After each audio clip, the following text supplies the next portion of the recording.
Regulations keep changing. Everybody remembers the most important regulation that we've got at the moment. It's the window tax. Oh, hang on, no, that was hundreds of years ago. PAYE. Yes? We all have to pay it. We all have to pay tax. And it's a regulation that changes pretty much every single budget. And we know it hurts because it's hitting us in the pocket. Unfortunately, a lot of these regulations that we're going to talk about now do the same thing. They're going to hit us in the pocket. Everybody knows about GDPR and GDPR UK and GDPR Plus UK that is on its way. And then we've got all of the new regulations that are coming about post-Brexit that are all going to be Brexitish, that mean we're going to have to do more with Europe. And now, one that's going to hit us all in the pocket is the new European international travel regulation, which means you're going to have to pay to go into Europe, the same way as we do at the moment for going into the States. So that's one that's coming. Why am I talking about this? Well, the thing is with IT, is we have all of these regulations that we have to comply with. And they all have different connotations depending on who you are, where you are on your plan, how much of it actually means something to you. So GDPR, we all remember it coming in. How many people here do annual GDPR training? Yeah. Has it really changed that much since last year? No, but it's a regulatory thing. We have to know about it. Anybody here in PCI DSS land? Yeah, lots and lots of passwords that you have to keep changing, unless you've updated, but that was from this morning. NIS. Oh, NIS is wonderful. Network and Infrastructure Services. Oh, yes. This one is changing, and actually it's going to make a big change to what's going on. Anybody here in finance? Yeah? FCA regulated? Or is it FCA approved? Or what's the other sets of finance that you must have 10 or 20 finance regulations you've got to go with? It's horrid. And that's just the UK. International? Yeah, you might as well forget it. Health regulations. What can you do with somebody's health data? It's worse than GDPR. If you allow information out about how healthy somebody is, you could be in for a world of trouble. But sometimes you have to let things out. Supplier requirements. Okay, you're buying laptops from Joe Bloggs round the corner. Okay, can you provide me with all of the information about where the components of that laptop actually were sourced, how they were built, whether or not that child labour was used in the manufacture of that laptop, whether or not any modern slavery was used in the manufacture of that laptop. Okay, this is a bit getting questionable now. And there's more, and more, and more. So one of the things we have to bear in mind here is a lot of these regulations, we'll come back to that, have to be looked at in context. If I was to say that I want to send an email that includes somebody's name, address, national insurance number, would that be a GDPR breach? Should be. Okay, I can identify an individual, and with that set of information, I could probably pose as that individual. Now, let's imagine that I am an MP. I know I'm honest, so I'm sure I've got the right job qualifications for it. Political jokes. Gary Lineker, not allowed. Right. Now, as an MP, one of my jobs is to represent my constituents. And one of my constituents is having a problem with the Department of Work and Pensions because they're not getting the right benefits. So in order for me to progress this, I need to send an email to the Department of Work and Pensions identifying the individual that I am representing. And I have to do that by using their name, their address and their national insurance number. Is that a GDPR breach? Yes. Yes, it is. But yet at the same time, I have to do it. So where do I go? So we need, consent's already been given because I've asked the MP to represent me. So consent is there, but it's still a clear text breach. So we have to think about these things in context.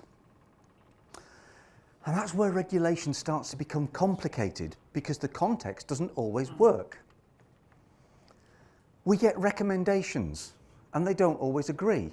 So NCSC, NIST and Microsoft all will tell you, do not expire passwords. Ever. Ever. Just don't do it.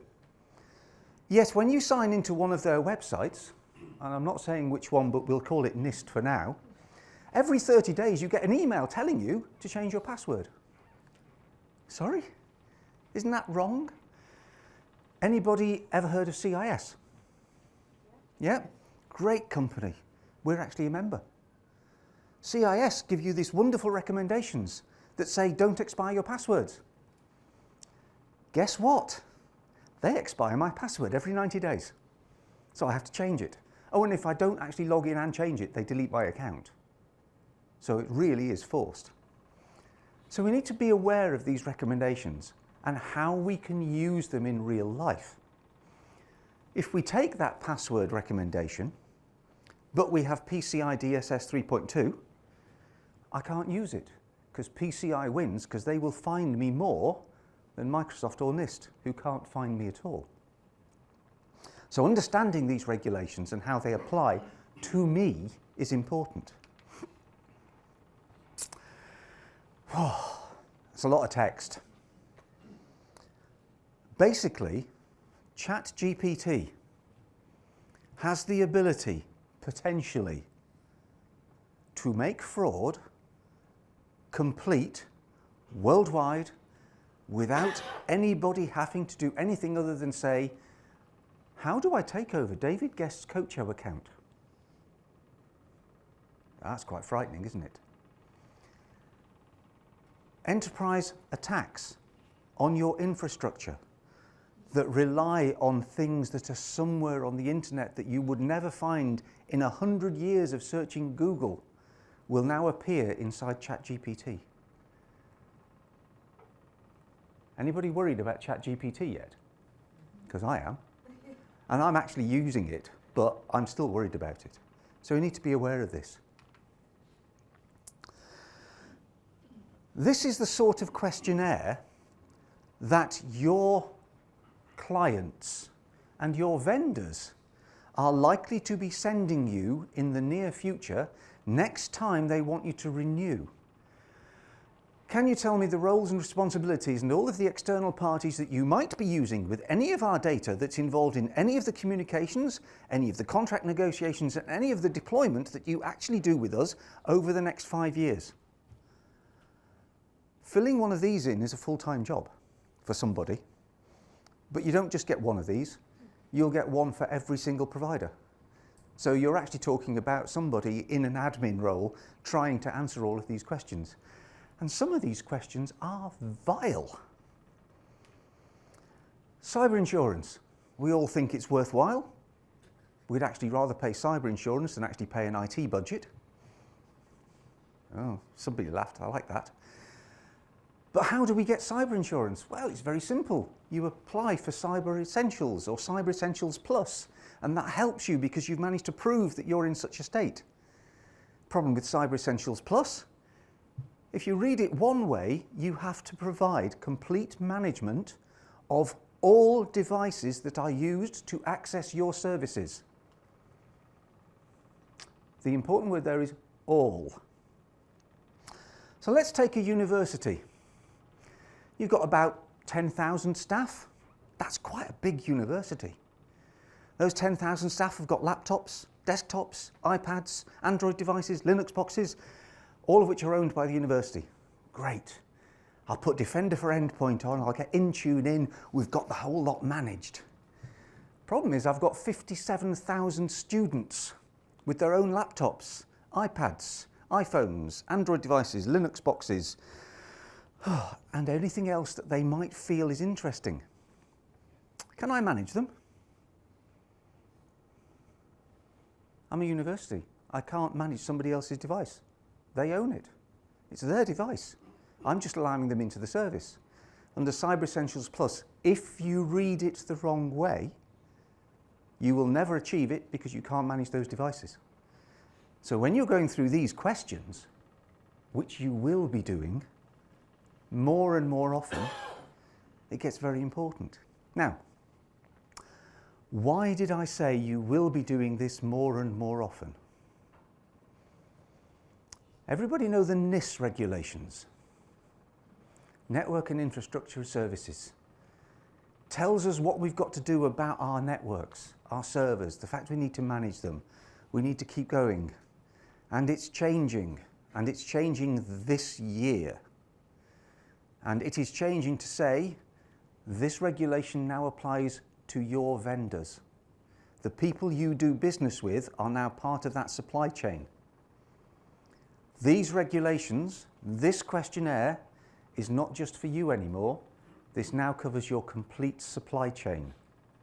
Please pass it on to all 47 organisations that need to complete it, and then send it back when they have. By the way, you've got until next Friday, because we all know that RFPs work really quickly. So this change is coming, and we need to be aware of it, and we need to be ready for it.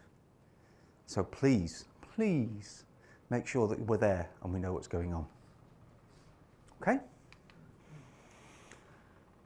So when we're talking about the MSPs, can they answer the questions?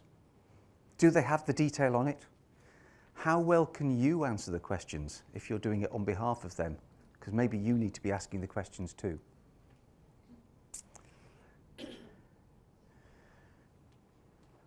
That's an example of some of the questions. I'm a solution architect. I don't think I could answer some of these about our internal network, but then I'm not our internal IT manager. I'm hoping he could. So, things to be aware of, things to keep in mind.